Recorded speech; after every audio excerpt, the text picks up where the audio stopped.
আসসালামু আলাইকুম সবাইকে। আজকে আমরা ইলেকট্রিক্যাল সার্কিট 2 চ্যাপ্টার 9 নিয়ে আলোচনা করব। রচনামূলক প্রশ্ন, 3 ফেজ 4 তার স্টার সংযোগ পদ্ধতি ফেজ ডায়াগ্রাম। একটা রচনামূলক প্রশ্ন আছে, খুবই ইম্পর্টেন্ট। এই প্রশ্নটা নবম এবং দশম অধ্যায় আছে। দশম অধ্যায় আছে যে নবম অধ্যায় আছে স্টার সংযোগ এবং দশম অধ্যায় আছে যে ডেল্টা সংযোগ। আজকে আমরা যেটা শিখবো সেটা হচ্ছে স্টার সংযোগ। এটা খুব মোস্ট ইম্পর্টেন্ট একটা অঙ্ক, যেটা 99% হওয়ার সম্ভাবনা রয়েছে। এবং এটা এভাবেও আসতে পারে যে IL = আইপি ও VL = √3 BP সার্কিট প্রমাণ করো, এরকম আসতে পারে। যেহেতু আমরা এখানে আলোচনা করব, তা দেখো এটা ফার্স্টে স্টার সংযোগ। স্টার সংযোগ মানে কি এটা আমরা বুঝতে হবে। স্টার নামে বোঝায় এটা স্টার সংযোগ মানে কি স্টারের মতো হবে বা তারার মতো হবে। ফার্স্টে আমরা কী করব, 3টা লাইন টানবো, A B C। চিত্র আঁকার ক্ষেত্রে আমরা কী করবো, 3টা লাইন টানবো জাস্ট এরকম, মাঝখানে একটা বৃত্ত নিয়ে এভাবে 3টা আমরা কি স্টারের মতো বিন্দু নেব। বিন্দু নেওয়ার পর এই যে বিন্দু নেওয়ার পর এটা কি ফেজ, তো ফেজ 3টা ফেজ আছে, একটা ফেজ, দুটো ফেজ এবং 3টা। এই যে মধ্যবর্তী তোমার এইটার বলা হয় কি ফেজ, এটা বলা হয় ফেজ, এটা বলা হয় কি ফেজ লাইন। তো স্টার মধ্যে দিয়ে আমরা 3টা ফেজ দিব। ফেজ নেওয়ার পরে আমরা 3টা লাইন টানবো। একটা লাইন কি রেড, একটা ইয়েলো এবং কি 3টা ভুলো, নিচে একটা ভুলো, রেড ইয়েলো ভুলো। তাহলে আমরা কীভাবে লিখবো, ফার্স্টে চিত্রটা আঁকার ক্ষেত্রে আমাদের আঁকতে হবে স্টারের মতো 3টা ফেজ দিতে হবে এবং কি প্রত্যেকটা নাম দিতে হবে A B C। এটা দেওয়া শেষ হইলে তারপর আমাদের কাজ থাকবে কি লাইনগুলো নিতে হবে। রেড মানে লাল, ইয়েলো, তারপরে ব্লু। 3টা লাইন নেওয়ার পরে আমার যে কাজটা করতে হবে, এখানে দেখো 3টা লাইন, আর এটা কি নিউট্রাল একটা লাইন থাকবে, ঠিক আছে। এখন তোমার এ থেকে কারেন্ট কোন দিকে যাচ্ছে, প্রবাহ হইতেছে কি নিচের দিকে। এই যে তীর চিহ্নটা দ্বারা প্রমাণ করতেছি। এ থেকে কারেন্ট আসছে কই থেকে, এ থেকে যাচ্ছে এনের দিকে, মানে নিউট্রাল। এটা কি নিউট্রাল, এন মানে কি নিউট্রাল। তো এ থেকে আমার এন পর্যন্ত আসছে, এন দিয়ে কারেন্টটা বের হয়ে যাবে। এবং একইভাবে বি থেকে কারেন্ট যাবে, এন থেকে কি বের হয়ে যাবে। এবং একইভাবে সি থেকে কারেন্ট এদিকে যাবে, এন থেকে বের হয়ে যাবে। মানে তোমার কোনো কারেন্ট যদি সম্পূর্ণ সাইকেল পূর্ণ করে, মানে কারেন্ট একটা প্রবাহের দিকে দিয়ে ঢুকলে ওইটা তোমার কি একটা লাইন নিউট্রাল অথবা কি তার থাকে না যে 2টা লাল এবং কালো। তো লালটার মাধ্যমে কি লাইন কারেন্ট, হ্যাঁ লালটার মধ্যে দিয়ে কারেন্ট ঢুকে এবং বাতির ভিতর দিয়া নিউট্রাল দিয়ে কি কালোটা দিয়ে বের হয়ে আসে। সেম একই রকম এটা দিয়ে কারেন্ট ঢুকবে এবং নিউট্রাল দিয়ে কারেন্ট বের হয়ে যাবে। এখন তাহলে আমরা এটা লিখতে পারি কি নিউট্রালের না, তাহলে আমরা এটা লিখতে পারি গিয়া তো এটা এর থেকে এনে দিকে বের হইতেছে, তার মানে কি ও আরেকটা কথা বলা হয় না, এখানে ই যে লিখছি ই কি, ইটা কি আছে জিয়া অল্টারনেটিভ ফেজকে কি আমরা ই দ্বারা প্রকাশ করি, কী দ্বারা প্রকাশ করি ই দ্বারা। তার মধ্যে অল্টারনেটিভ ফেজকে কি ই দ্বারা প্রকাশ করি। যেহেতু ই দ্বারা প্রকাশ করি সেজন্য ই লিখছি ই, এবং কি এ থেকে কারেন্ট কোন দিকে যাচ্ছে এনের দিকে বের হয়ে যাচ্ছে, সেজন্য ই এ এন। এটা বুঝতে পারছো। তারপর সেম একইভাবে এখান থেকে দেখো ভি থেকে কোথায় যাচ্ছে, বি থেকে কারেন্ট এদিকে যাচ্ছে, এখান থেকে এন দিয়ে বের হয়ে যাচ্ছে, তার মানে কি ই ভি এন। আবার সেম একইভাবে সি থেকে কারেন্ট এনের দিকে যাচ্ছে, তার মানে ECN। এতটুকু বোঝা হয়েছে। এখন তোমাদের যেটা বুঝবা যে এটার মধ্যে নিউট্রাল ও তার, নিউট্রাল কথা এই যে নিউট্রাল এটা কি তার, এটার মধ্যবর্তী যে তোমার পার্থক্যটা থাকবে এটা কি বলে, নিউট্রাল এবং তারের মধ্যে যে পার্থক্য থাকবে এটা কি লাইন ভোল্টেজ বলে। কি বলে, লাইন ভোল্টেজ।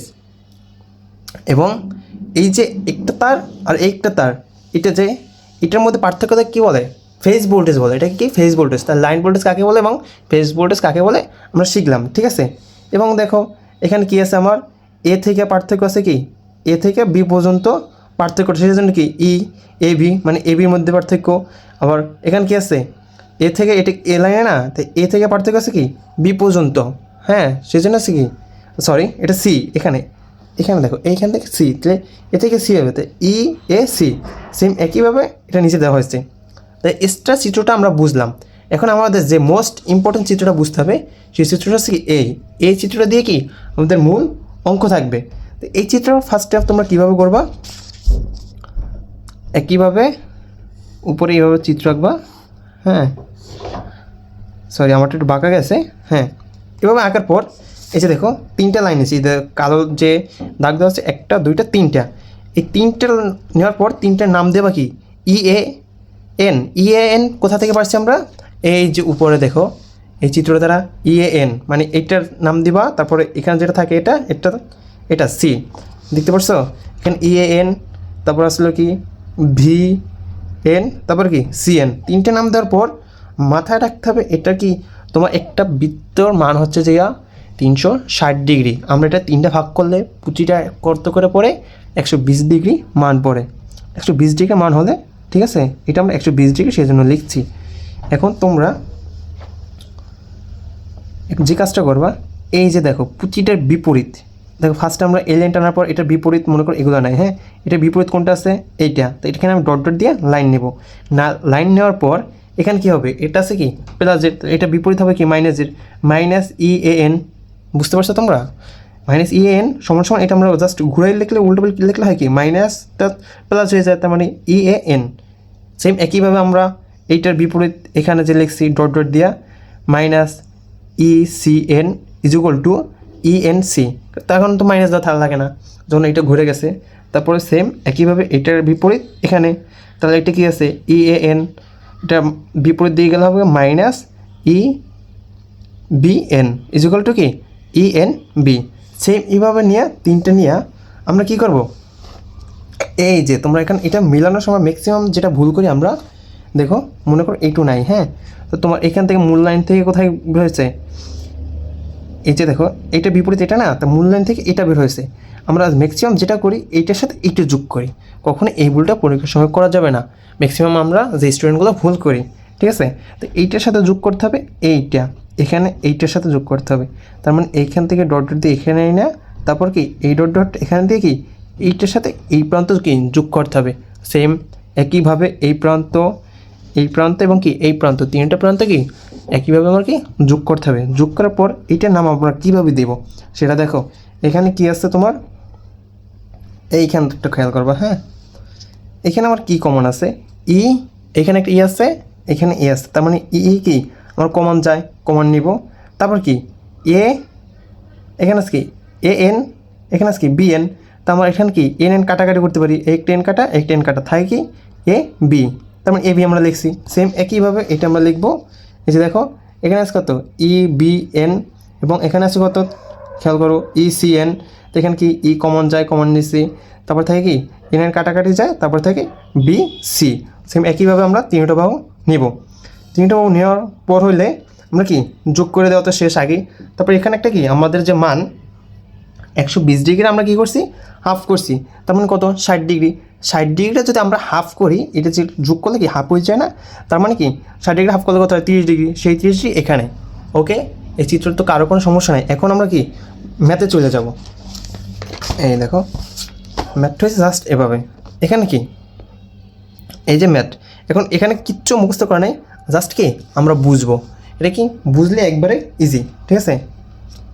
এখন আমাদের যে 3টে প্রান্ত ছিল, যে 3টা টার্মিনাল ছিল এখানে, তোমরা দেখো চিত্রটা, এই যে এইখান থেকে লিখবো, ফার্স্টে লিখবো EAB, EBC এবং কি ECA, এই 3টা আমরা লাইনভাবে লিখবো, সাজাই এই সাইডে লিখবো।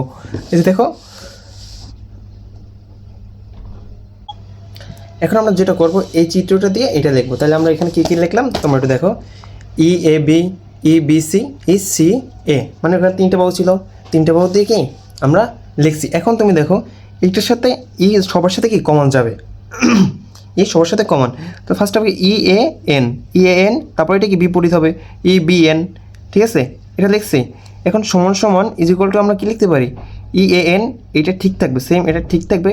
এখন এটা কি মাইনাস আছে, এগুলো সমান সমানের বাইরে গেলে কী হয় আমরা জানি প্লাস হয় সবসময়, তাহলে প্লাস আমরা এর থেকে কি এন রে আগে বসাবো এবং কি বিরে পরে বসাবো। সেম একইভাবে এন রে আগে এবং বিরে পরে বসাইছি, তারপরে কী করছি আমরা, এটা 1 নম্বর সমীকরণ।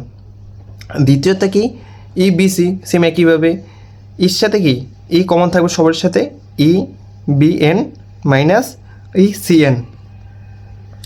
তারপর এটা কি একইভাবে উপরটা যেভাবে কাজ করছি নিচেরটাও কি 2 নম্বর সমীকরণ একইভাবে, 3 নম্বর সমীকরণ একইভাবে। এখন দেখো মূল ইম্পর্টেন্ট যেটা আমার লাগবে, একটি সুষম স্টাপ পদ্ধতি কোসাইনের সূত্র। আমরা এখানে কী সূত্রটা ব্যবহার করব? কোসাইনের যে সূত্রটা আছে এই সূত্রটা কি আমাদের অবশ্যই লাগবে।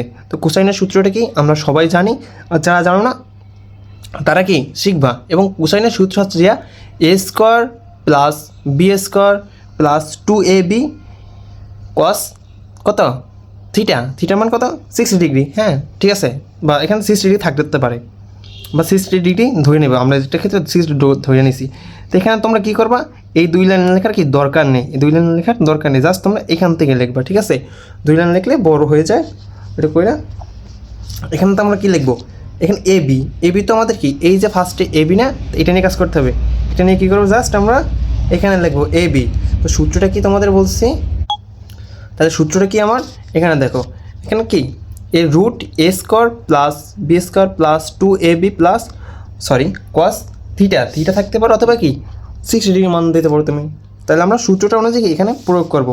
তো এখানে আমরা আছে কি এই যে এ বি, তারপর কি রুট, তা আমরা এখানে কি এ কোনটা আমার মাথায় রাখতে হবে, এ কোনটা এখানে তোমরা দেখো এখানে উপরে এ হচ্ছে কোনটা, এ হচ্ছে EAN, এই যে উপরে আমরা লিখছি এ হচ্ছে এইটা, এটার উপর কি স্কোয়ার প্লাস সূত্রের প্লাস, এই যে সূত্রের প্লাস ছিল আমাদের সেটা কি উপরে প্লাস, তারপর কি বি কোনটা, তাহলে বি হবে জাস্ট আমার এটা কি বি।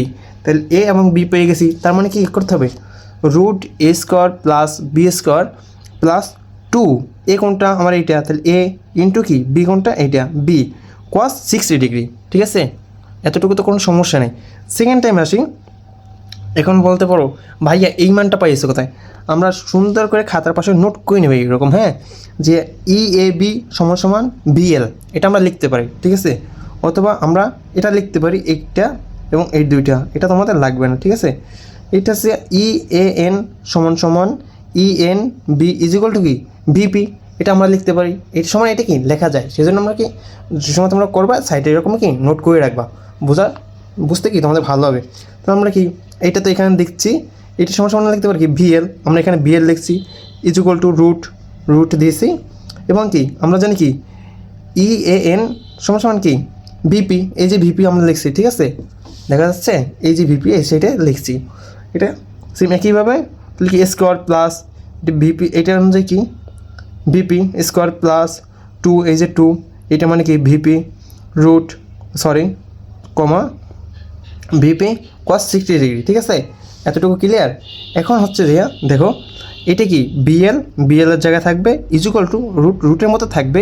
এখন যেটা তোমার হয়েছে এইটা কিন্তু যোগ, তোমরা কি এইটা গুণ করে ফেলাবো না, এটা কি যোগ অবস্থা আছে, তার মানে কি কয়টা আছে একটা তাহলে 2BP স্কোয়ার প্লাস 2, এটা কি এখানে আছে কত 2, দেখো হ্যাঁ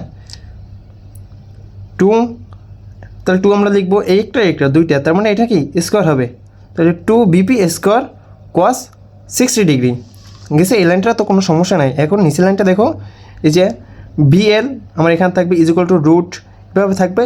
এখন আমরা যে এইটা কাজ করবো cos 60 ডিগ্রি মান কত তোমরা কি জানো, cos 60 ডিগ্রি মান কি 1/2 মানে হাফ, এটা cos 60 ডিগ্রি মান কত 1/2 মানে হাফ। তো আমরা জাস্ট এটা এখানে লিখছি, এটা এখানে লিখছি। ঠিক আছে, এটা আমার ভুল হয়েছে, এটা আমরা করবো না, এটা রুট না, একটা দুইটা না, তাহলে দুইটা লিখবো। ঠিক আছে, এখন তুমি এটা কি হাফ কাটা যাবে। ঠিক আছে,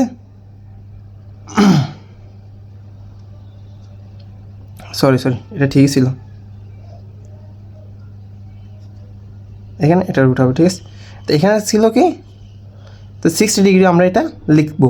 লেখার পর তোমরা দেখো এই টু কাটাকাটি যায়, তার মানে এখান থেকে কি দুইটা BP স্কোয়ার, আর এখান থেকে একটা BP স্কোয়ার, তাহলে টোটাল কয়টা হয় 3টা। জাস্ট আমরা এই লাইনে এটাই লিখছি root 2BP square plus BP কি স্কোয়ার, তাহলে দুইটা একটা যোগ করলে কয়টা হয় 3টা। এখানে দেখো BL is equal to root 3BP square. ঠিক আছে, এখন তোমরা এইটা দেখতে পাচ্ছ, এখন এটা আমরা কী করলাম, তো এটা এখানে থাকবে প্লাস রুট, আমরা যদি এখানে লিখি এই সাইডে তোমাদের বোঝার স্বার্থে, যেটা কীভাবে হলো √3 আর রুটটা ভাগ করে দেবো ভিপি স্কোয়ার। দেখো স্কোয়ার আর স্কোয়ার রুট কাটাকাটি যায়, তো এটাকেই আমরা সংক্ষেপে এখানে লিখে দিচ্ছি √3 ভিপি। এটা কি আমাদের প্রমাণ ছিল, তাই এটা কি বোঝা গেছে। এবং কি এটা খুব মোস্ট ইম্পর্টেন্ট একটা প্রমাণ ছিল, যেটা কি আমাদের 99% আসার সম্ভাবনা আছে। এবং একটা এসটা আর একটা ডেল্টা। আমরা আজকে যেটা শিখছি সেটা হচ্ছে এসটা পদ্ধতিতে কীভাবে করতে হয়, নেক্সট ক্লাস শিখবো কীভাবে ডেল্টা পদ্ধতিতে করতে হয়। ওকে, সবাই ভালো থাকবা।